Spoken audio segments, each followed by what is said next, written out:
Dave Graber. Bombshell testimony in court and police body camera footage blew apart a criminal case against a Buffalo man. The News 4 Investigates team not only obtained the body cam footage, but the explosive trial transcripts. A state parole officer is now at the center of the controversy. Luca Moretti reports.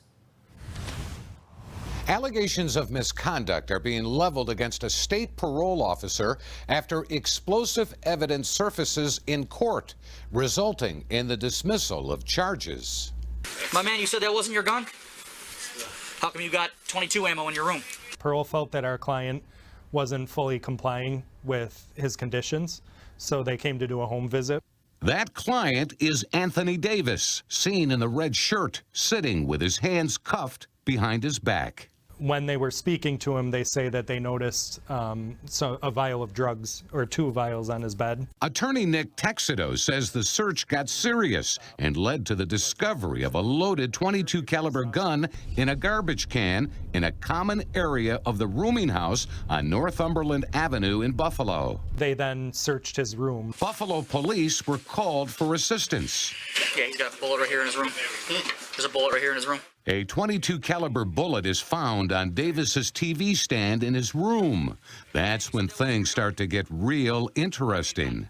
And it all hinges on just a few frames of this Buffalo police body camera footage and the actions of state parole officer Eliezer Rosario. He didn't know this was on camera. Rosario is one of 2 state parole officers involved in the November 2020 search of Davis's room and a central figure in this eyebrow-raising case.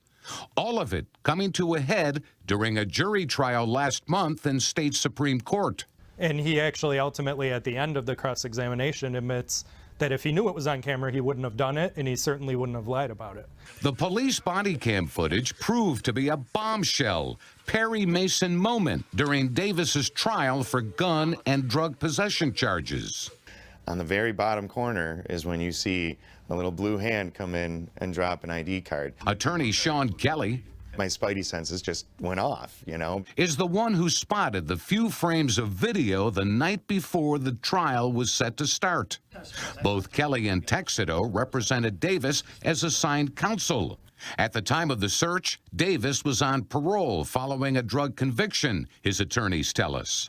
They say at one point, Davis weighed the possibility of taking a plea rather than risking the possibility of a double-digit prison sentence. And when it appears as though the evidence is stacked up against you, until we find this 1 in a million needle in a haystack, where's Waldo situation, I mean, you know, when I talked to him about going to trial as opposed to taking a plea, we didn't have that. Rosario, the state parole officer wearing blue gloves in the video, walks over and takes a picture of the bullet with his cell phone.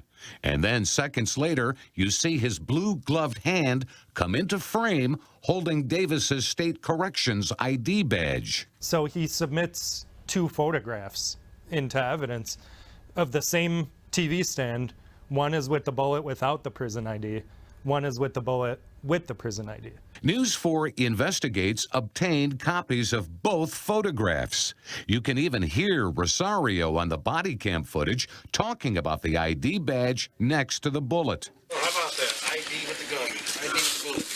In a supporting deposition signed by Rosario, he states that 1 round of ammunition was located on a TV stand in plain view, and that next to the round was Davis's state corrections ID card. That supporting deposition, if he tried to say that wasn't his signature, in one of the body cams, we actually see him handing that supporting deposition to the head officer at the scene. During cross-examination at trial, Rosario is asked about this by Texedo, Davis's attorney. Question: it was a lie that the bullet was right next to his New York State Department of Corrections ID card, right? Yes? Answer: yes. Question: because it wasn't originally there, right? Correct? Answer: yes. Question: until you put the card there, right? Answer: yes. In my opinion, it's really a miscalculation by the officer, even if he's prone to planting evidence, because the prison ID didn't help him much. The bullet's already in the bedroom, and it's a .22 caliber bullet, just like the .22 caliber pistol. The ID to them was just a cherry on top, I guess. Again, Texedo drills down during cross-examination of Rosario during the trial last month.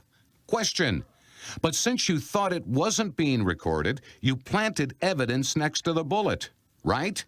Let's call it what it is. Is that what you did? Answer: yes, I put the ID there. Yes. Question: and then you swore in documents that you found the ID there, right?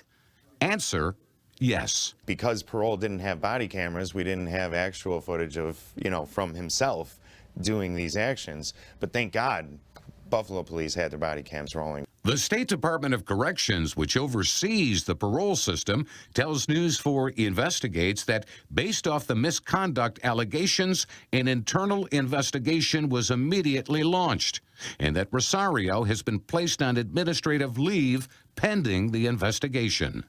Rosario declined comment when contacted by News 4 Investigates by phone. According to a spokesperson for Erie County District Attorney John Flynn, the matter is being sent to the state police for investigation, and the DA's office is requesting a special prosecutor be appointed. Luke Moretti, News 4.